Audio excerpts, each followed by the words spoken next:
Hi guys, welcome to my channel to another video. Today I'm going to show you how you can double your internet speed with the two internet connections, right? With your pfSense router. Uh, this is not going to come for free. It's not like anybody saying, "Oh, for free you can double your speed." No, you can't. Just impossible. What you pay is what you get. So basically, you have to pay for the two uh, internet connections from your ICP or from two different ICP is the best case scenario because you're going to have a redundant uh, internet connection.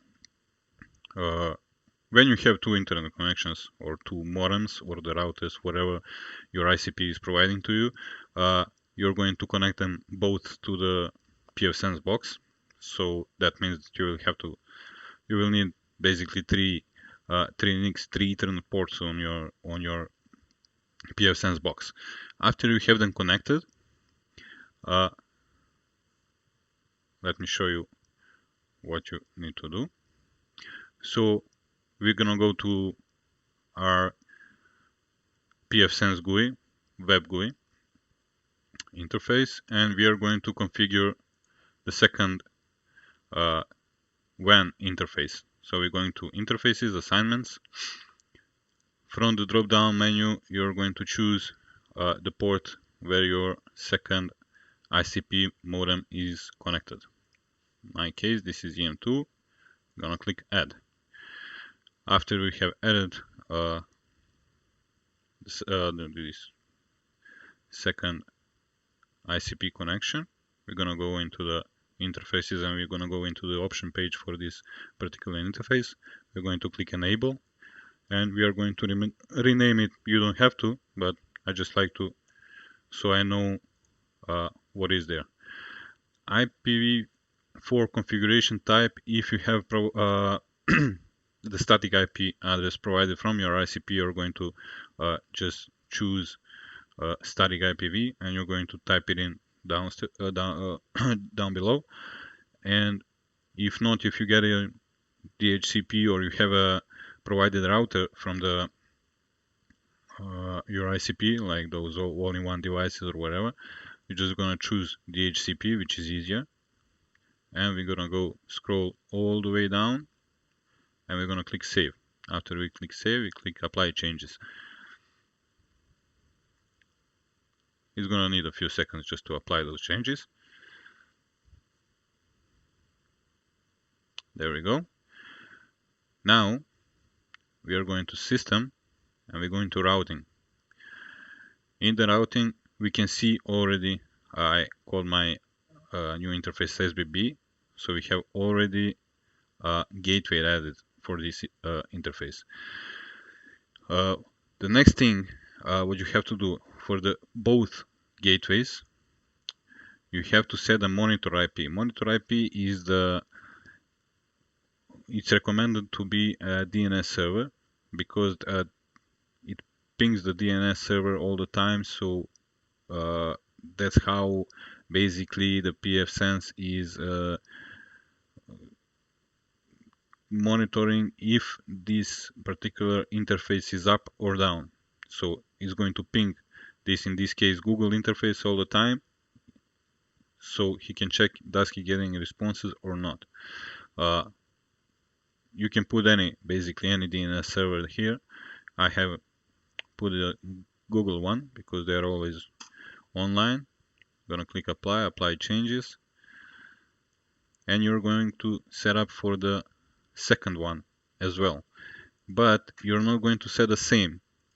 There have to be different DNS servers, so pfSense box doesn't get confused. In this case, I've been using the same Google DNS, but it's not 8.8.8.8, it's 8.8.4.4. And I'm going to save this and apply changes. There we go. Now we have set all our gateways right here. We're gonna go to gateway groups. We're gonna add a new group and we're gonna give it a name. I'm going to name it gateway round robin. Gateway priority. Basically, if they are same speed, both connections, you're going to put a tire 1. They're going any tire, but they have to be in the same tire. If they're in the same tire, they're gonna get 50-50 pocket distributions, which means when you send the request from your computer to the web, it will go through the pfSense. pfSense will split the packets half and half through both interfaces, and that's basically how it's going to speed up, because they're gonna go to the internet simultaneously half and half, and they're gonna come back half and half simultaneously in the same time. pfSense is going to put them together and to send them to your machine, and basically we're gonna get a double speed. And trigger level, we're going to put it as packet loss or high latency. Description, let's gateway round robin, same as a group name.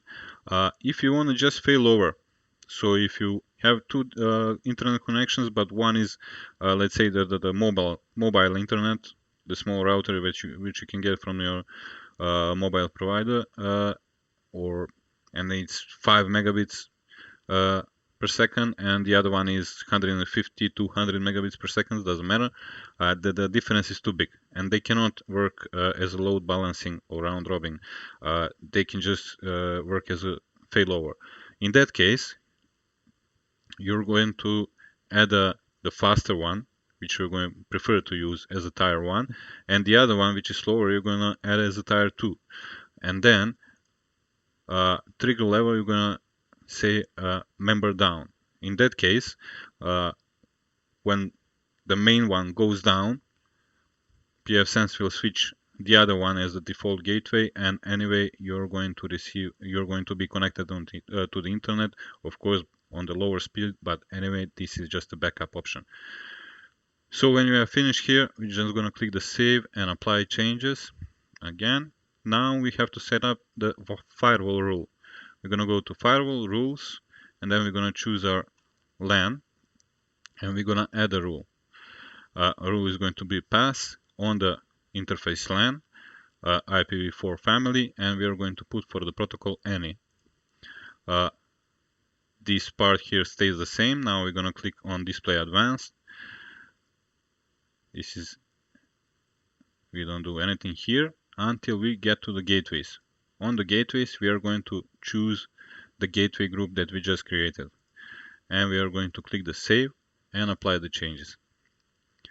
That's it. Now we have all set up, and this can work. Let's see with our speed test again. Did we manage to do something?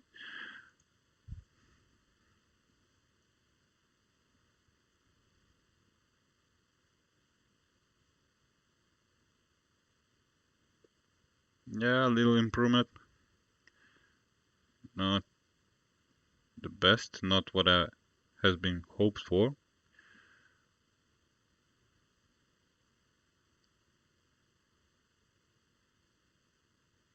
Upload I'm getting, because from the other provider it should be 250 download and 25 upload.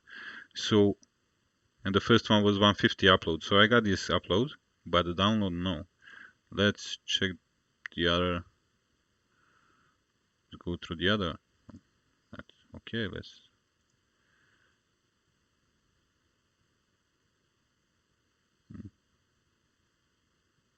Oh, this is much better. Not really.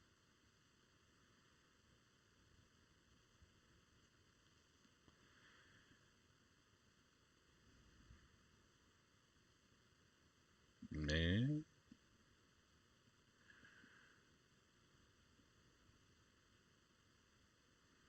Basically, I was expecting at least 550. Let's try one more time. Sometimes just those servers where they measure the speed from, they are not.